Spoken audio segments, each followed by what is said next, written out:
ആലപ്പുഴ തുറവൂരിൽ പുരയിടത്തിൽ നിന്ന് പിടികൂടി വനം വകുപ്പിന് കൈമാറാൻ സൂക്ഷിച്ചിരുന്ന അണലി പ്രസവിച്ചു. പാറയിൽ കുര്യൻചിറയിൽ തമ്പി നാരായണന്റെ വീട്ടിലാണ് അണലി 60 കുഞ്ഞുങ്ങളെ പ്രസവിച്ചത്.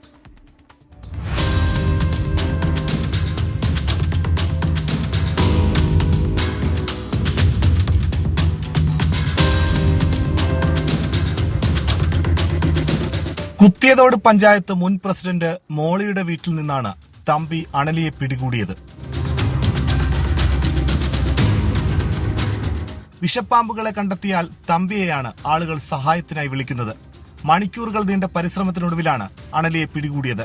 വനം വകുപ്പിനെ വിവരമറിയിച്ച ശേഷം തമ്പി അണലിയെ വീട്ടിൽ പ്രത്യേകം കൂടുണ്ടാക്കി അതിൽ സൂക്ഷിച്ചിരിക്കുകയായിരുന്നു.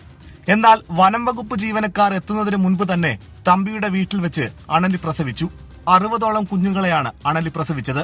അപ്പൊ ഇത് ഇങ്ങനെ ഒരു സംഭവം, അതൊരു വ്യക്തിയുടെ കയ്യിലിരുന്ന് ഒരു അണലി പ്രസവിച്ചത് വേറൊരു ചരിത്രത്തിൽ ഞാൻ ഒരു സ്ഥലത്ത് ഞാൻ കേട്ടിട്ടില്ല ഇന്ന് വരെ. അതുകൊണ്ട് തന്നെ വനം വകുപ്പുകാരെ അപ്പം തന്നെ ഞാൻ എല്ലാ ആലപ്പുഴ RRT റാന്തിയിൽ അവരെല്ലാരെയും വിവരം അറിയിച്ചിട്ടുണ്ട്. അവർ എത്രയും പെട്ടെന്ന് വന്ന് ഇത് കൊണ്ടുപോകും.